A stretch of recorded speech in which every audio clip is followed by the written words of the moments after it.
नमस्कार विद्यार्थियों। आज अपन अध्ययन करते हैं खनिज संसाधनों का।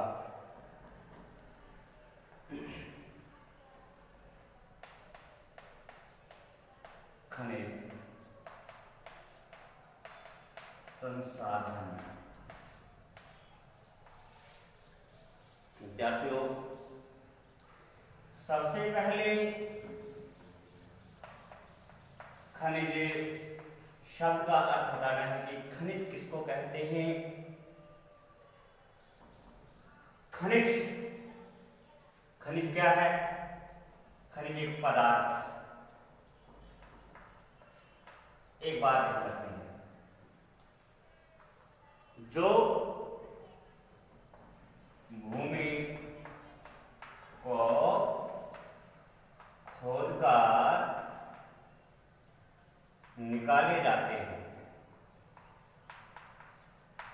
लेकिन ध्यान रहे संसाधन ऐसे पदार्थ जो भूमि से खोदकर निकाले जाते हैं जिनका मानव जीवन में उपयोग है, उसको खनिज कहते हैं। इस प्रकार से हम खनिज शब्द का अर्थ बताएंगे, खनिज शब्द को परिभाषित करेंगे। क्या ऐसे मानव उपयोगी पदार्थ या वस्तु जो भूमि या धरातल को खोदकर निकाले जाते हैं, खनिज कहलाते हैं। तो इस प्रकार से हम खनिज शब्द को परिभाषित करेंगे, खनिज शब्द का अर्थ बताएंगे कि ऐसे मानव पदार्थ या वस्तु जो भूमि या धरातल को खोदकर निकाले जाते हैं उन्हें हम खनिज कहते हैं या खनिज संसाधन कहते हैं। लेकिन इसी के साथ एक शब्द आता है खनन। विद्यार्थियों, खनिज तो क्या है? पदार्थ है, वस्तु का नाम है, लेकिन खनन एक क्रिया है जो की जाती है। ठीक है, क्या? भूमि या धरातल को खोदने की क्रिया। तो अब हम इसे परिभाषित करेंगे, भूमि या धरातल को खोदने की क्रिया को खनन कहते हैं। विद्यार्थी, दोनों एक चीज ध्यान रखना, खनन क्या है? क्रिया है। खनिज क्या है? पदार्थ या वस्तु है। इस प्रकार से खनिज पदार्थ, खनिज संसाधन और खनन शब्द में हम ये अंतर स्पष्ट करेंगे। अब आगे हमें बताना है कि खनिजों के क्या विशेषताएं हैं। खनिजों की विशेषताओं पर चलते हैं। विशेषताएं,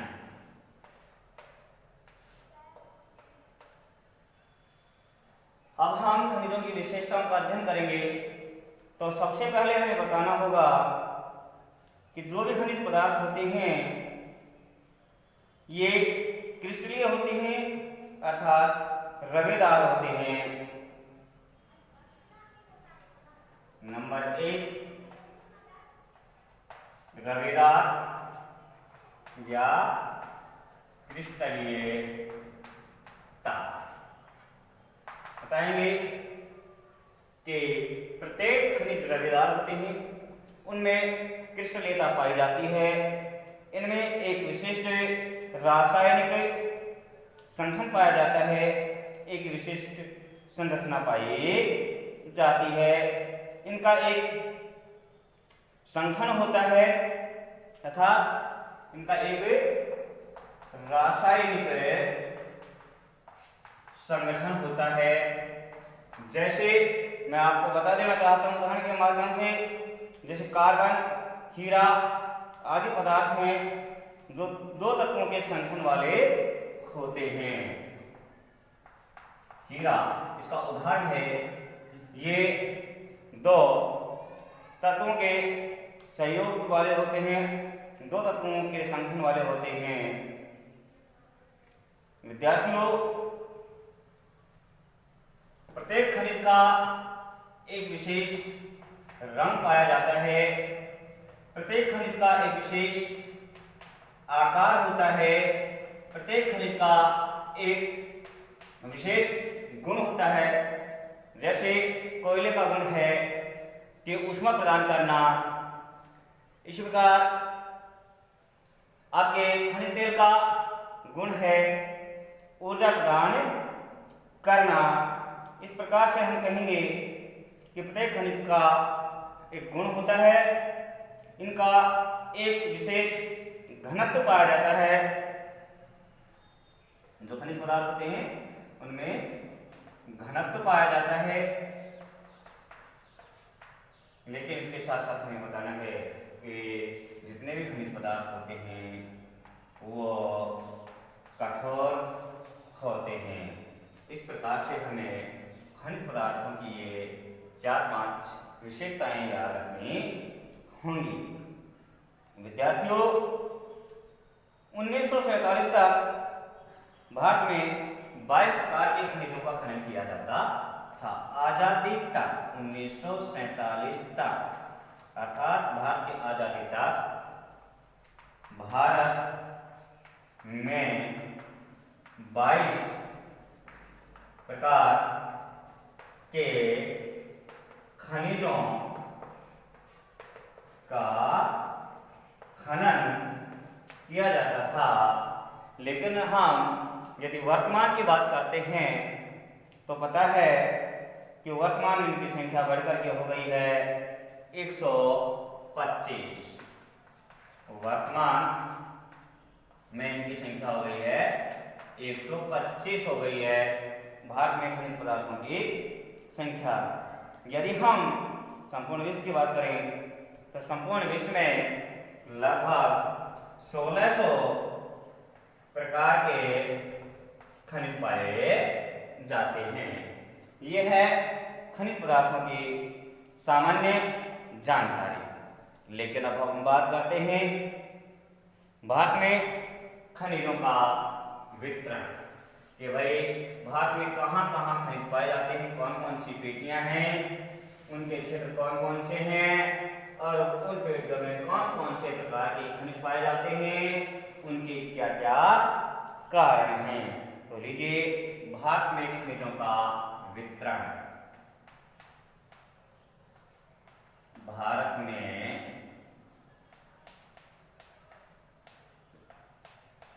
खनिजों का वितरण। विद्यार्थियों, खनिजों के वितरण की दृष्टि से भारत को 6 मेखलाओं में बांटा गया है। 6 मेखलाओं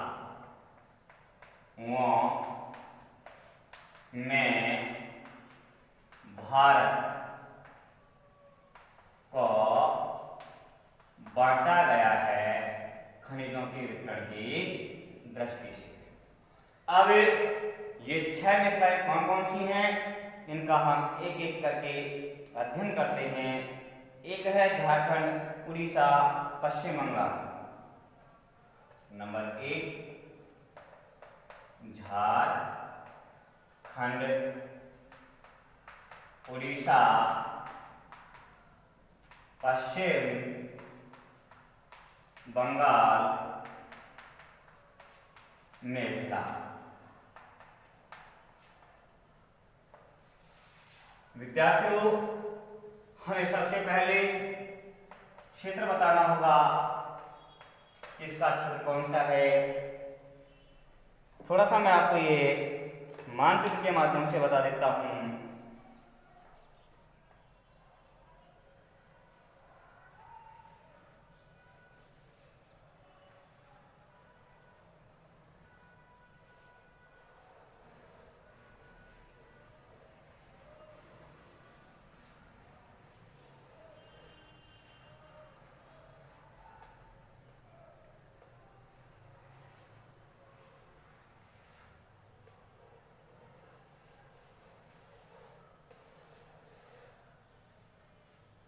सबसे पहले मेखला आती है आपकी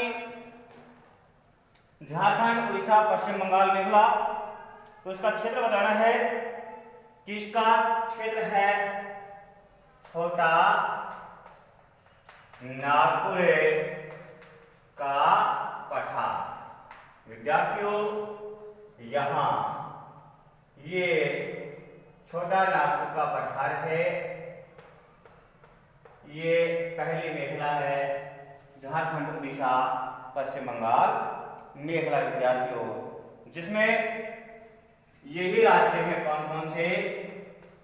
छोटे नागपुर के पठार में झारखंड राज्य, उड़ीसा राज्य और पश्चिम बंगाल राज्य। ये इन राज्यों में इस मेखला का विस्तार है, अर्थात छोटा नागपुर का पठार है उसमें इस मेखला का विस्तार है, विस्तृत है।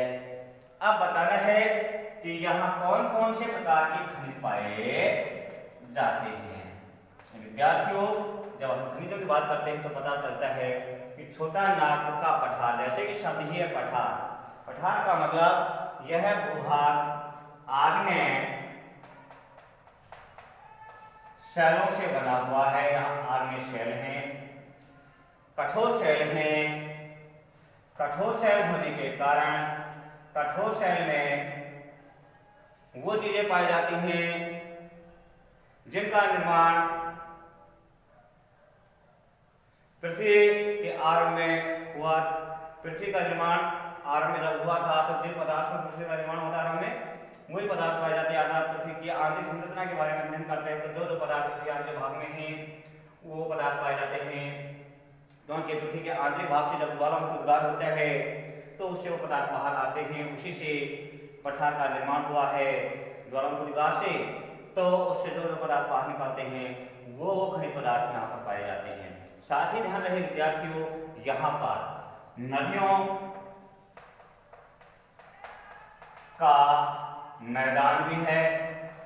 नदियों का मैदान होने के कारण यहाँ पर कुछ ऊर्जा संसाधन भी पाए जाते हैं। तो अब हम खनिजों के बारे में बताएंगे। तो यहाँ जैसे पाया जाता है लौह, अयस्क, तांबा, बॉक्साइट, इसके अलावा कोयला यहाँ के प्रमुख खनिजों में है। इन खनिजों के अलावा यहाँ पर चूना पत्थर, बॉक्साइट, अभ्रक, मैग्नीज, बॉक्साइट, अभ्रक, मैग्नीज, चूना पत्थर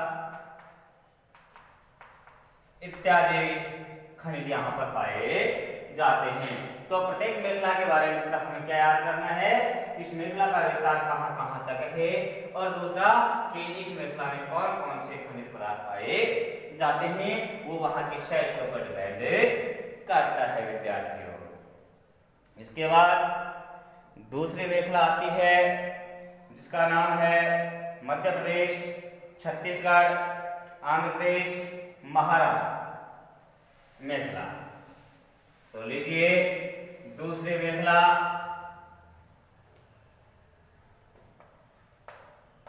मध्य प्रदेश, छत्तीसगढ़, आंध्र प्रदेश और महाराष्ट्र मेखला, ये दूसरी मेखला है। इसमें वही बताना है विस्तार, इस मेखला का विस्तार कहां से कहां तक है।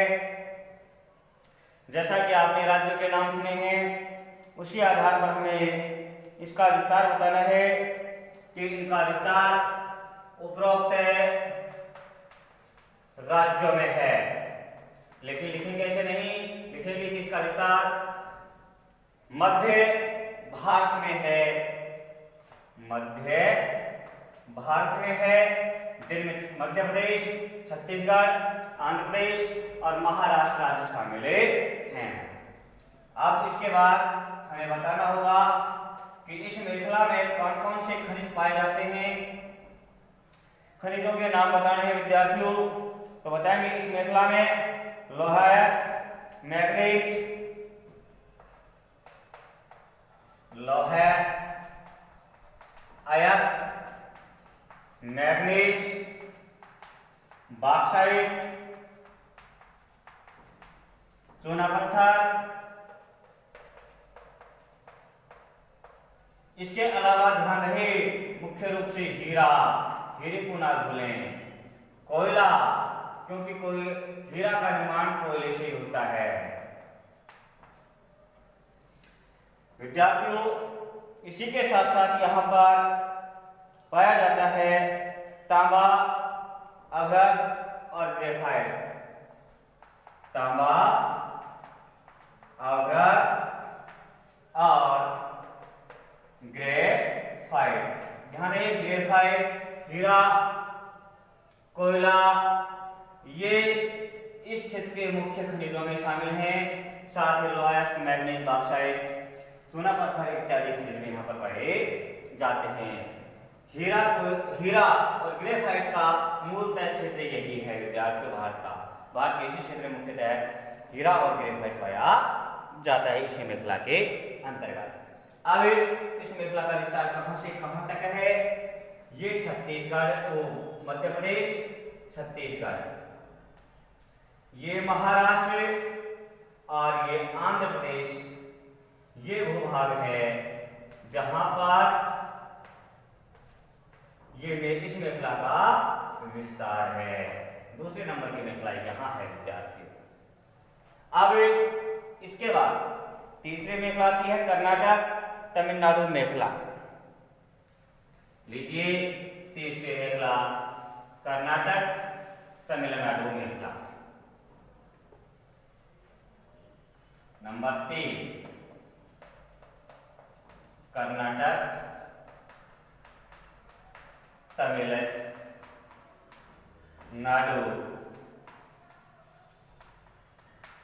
मेखला। विद्यार्थियों, जैसा कि ऊपर राज्यों के नाम लिखे हुए हैं, उसी से साबित हो रहा है कि इसका विस्तार दक्षिण के पठार में है। दक्षिण का पठार है, वहां इसका विस्तार है। और दक्षिण का जो पठार है उसकी संरचना कठोर है, वही ज्वालामुखी उद्गार से इसका निर्माण हुआ है।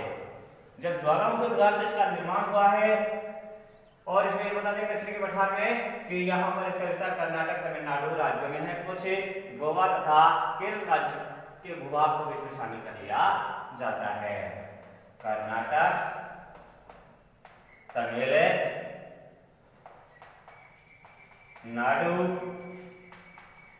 केरल और गोवा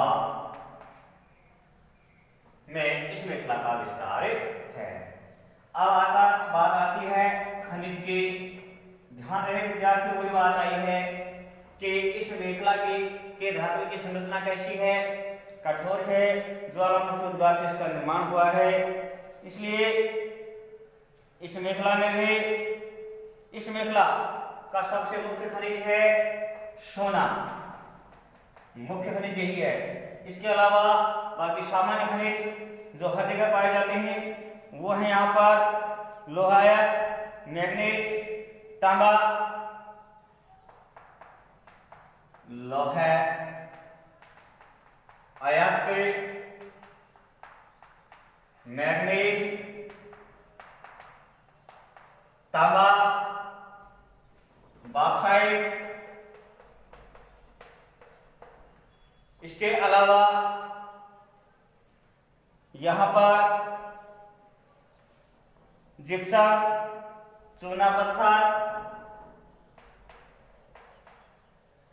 जिप्सम, चूना पत्थर, यह मुख्य रूप से खनिज पाए जाते हैं।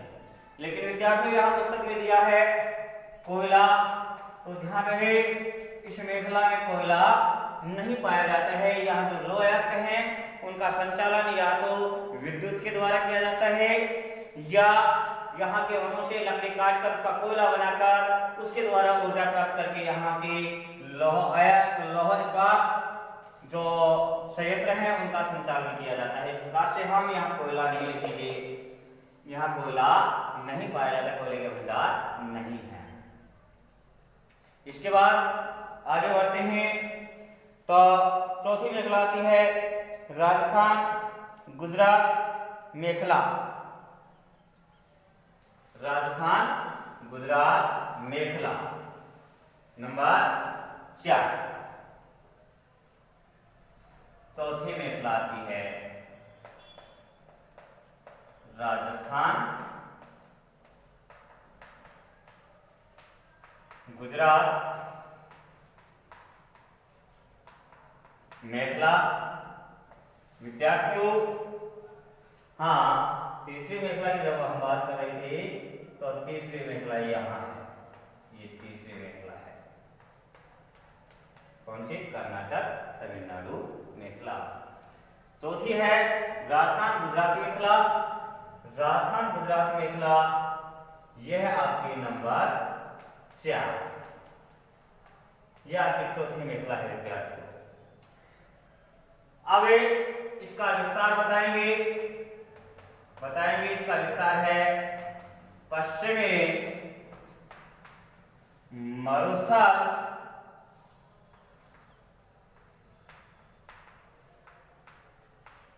व अरावली पर्वत, विंध्याचल पर्वत, यहां पर इस मेखला का विस्तार है जो राजस्थान और गुजरात राज्यों में है।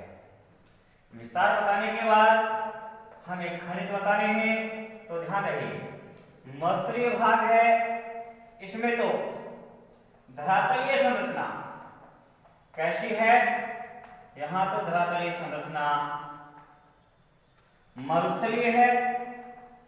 ध्यान रहे जहां वर्तमान में मरुस्थल का विस्तार है, यहां पर पहले गहरे सागर का भाग था, यहां पर नदियां प्रवाहित होती थी, अर्थात ये तैथिस सागर का एक अंग के रूप में था विद्यार्थियों। अर्थात यहां पर पर्याप्त मात्रा में जलीय जीवों के भंडार थे। जलीय जीवों के भंडार थे तो जलीय जीवों के द्वारा खनिज तेल का निर्माण होता है, कुछ प्राकृतिक गैस का निर्माण होता है। अतः हम कहेंगे कि यहाँ के मुख्य खनिजों में क्या क्या होंगे? मुख्य रूप से खनिज तेल और प्राकृतिक गैस, ठीक है। लेकिन अरावली पर्वत और विंध्याचल पर्वत हैं, यहाँ की धरातलीय संरचना कठोर है।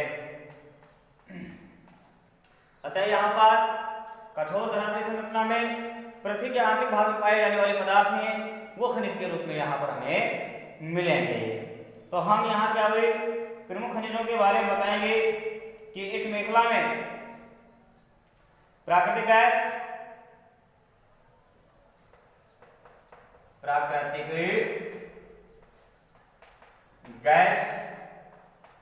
खनिज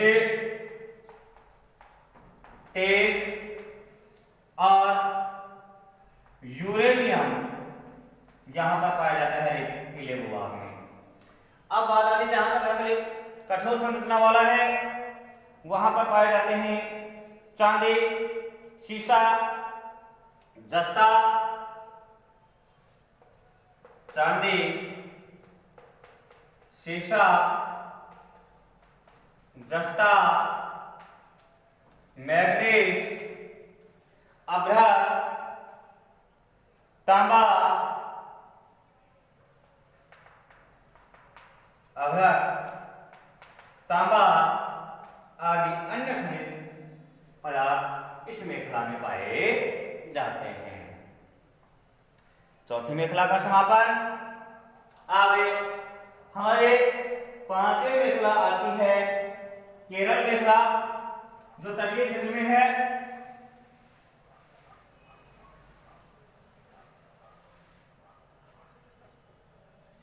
नंबर 5 केरल मेखला। विद्यार्थियों, अब हम इसके विस्तार की बात करते हैं। तो विस्तार बताना है केरल मेखला का कि केरल का जो ये तटीय क्षेत्र है, नंबर 5 केरल का जो ये तटीय क्षेत्र है, यहां केरल मेखला का विस्तार है। इस केरल के तटीय क्षेत्र में इसका विस्तार है, जहां रेत पाई जाती है। और जहां रेत पाई जाती है वहां परमाणु खनिजों के भंडार पाए जाते हैं, जिसमें मुख्य रूप से आपके जिरकन है, इल्मेनाइट है, या अन्य अणु या परमाणु खनिजों के भंडार हैं। इसके साथ साथ इस मेखला में चिकनी मिट्टी पाई जाती है। चिकनी मिट्टी को ध्यान रखिए कि इस मेखला की जो रेतीली भूमि है, यहाँ पर मुख्य रूप से परमाणु खनिज पाए जाते हैं। विद्यार्थियों, यह है पांचवी मेखला।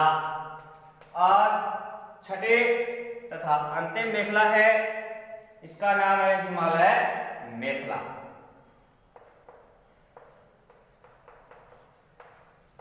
हिमालय मेखला। विद्यार्थियों, हिमालय मेखला का विस्तार बताना है। हिमालय पर्वत का विस्तार कहां से कहां तक है, ये आप लोगों ने काफी पढ़ा है कि ये हिमालय पर्वत का विस्तार यहाँ J&K से लेकर के और पूरे भारत तक है। ये जो मेखला है ये आपकी छठी मेखला है। तो इसका विस्तार बताएंगे हिमालय पर्वतीय क्षेत्र है। हिमालय पर्वतीय क्षेत्र, इसमें J&K, हिमाचल प्रदेश, उत्तराखंड, इसके अलावा पूर्वोत्तर भारत, यहां पर इस मेखला का विस्तार है। अब यहां पर कौन कौन से खनिज पाए जाते हैं विद्यार्थियों, तो हम खनिजों की बात करते हैं कि इस मेखला में मुख्यतः तांबा, सीसा, जस्ता, निकल, सुरमा, तांबा, सीसा, जस्ता, निकल, सुरमा आदि खनिजों के यहाँ पर भंडार हैं। आदि खनिज पदार्थ यहाँ उपलब्ध हैं। इस प्रकार से भारत में ये खनिज मेखलाओं का वर्णन है। ये खनिज मेखलाओं के बारे में हमने बताया है विद्यार्थियों। इसके बाद खनिज से संबंधित है हमारा अगला बिंदु आता है खनिज संसाधनों का वर्गीकरण।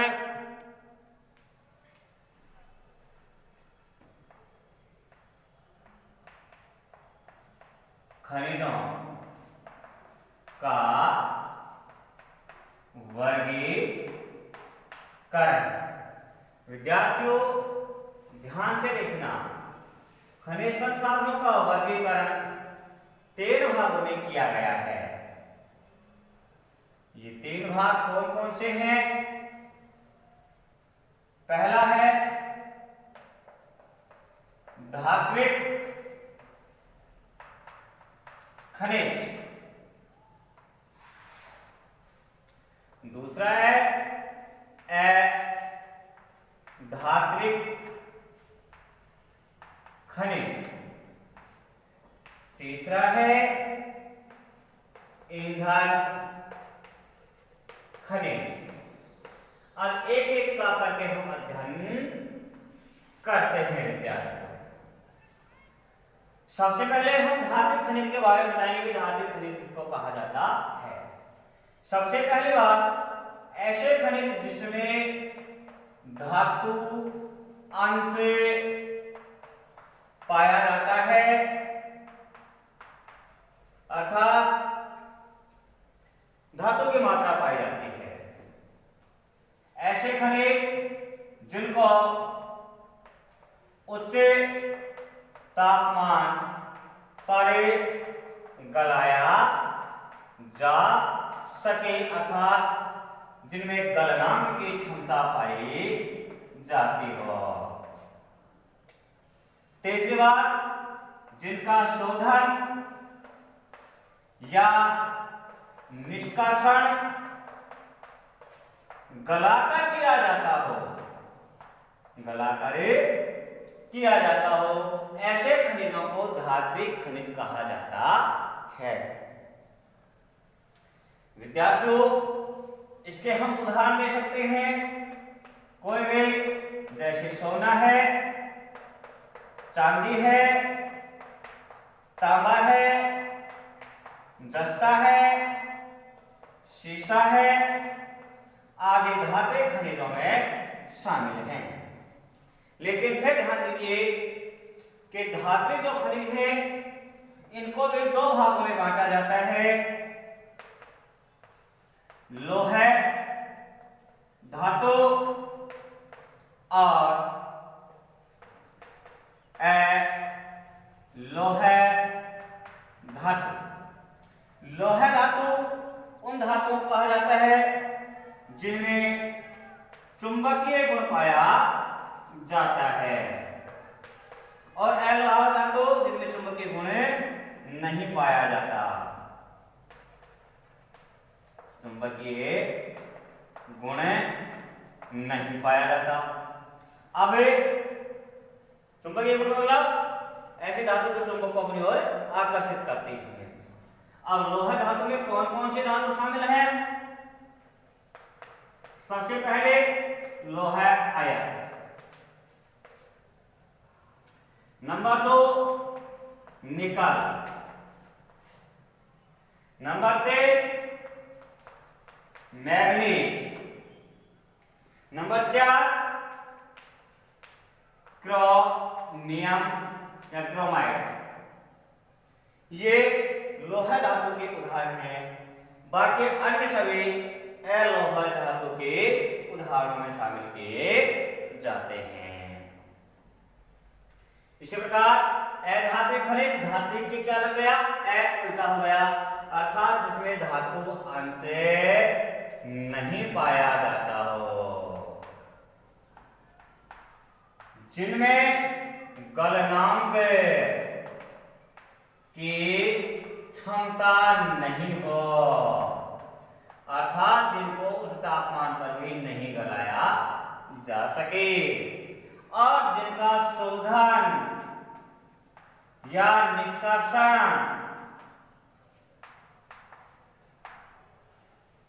गलाकर नहीं, कर गलाने की क्षमता तो है नहीं, गलाकर नहीं बल्कि रगड़कर या खरोंचकर किया जाता है, उन्हें खनिजों को अधात्विक खनिज कहा जाता है।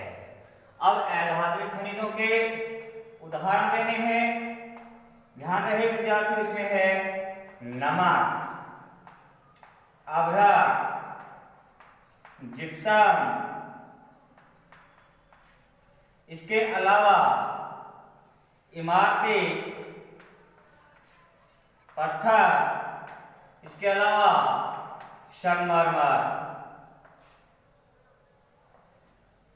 इनका रगड़ का रिएक्शन यूज करके ही शोधन निष्कर्षण किया जाता है, गलाकार नहीं किया जाता है। फिर आता है तीसरा वर्गीकरण ईंधन खनिज। तो होता है कि ऐसे खनिज जिनके द्वारा ऊष्मा, ऊर्जा या शक्ति प्राप्त होती है, उन्हें ईंधन खनिज कहा जाता है। ईंधन खनिजों के उदाहरण लिखेंगे। ईंधन खनिजों के उदाहरण में आता है नंबर 1 कोयला, नंबर 2 खनिज तेल, नंबर 3 प्राकृतिक गैस और नंबर 4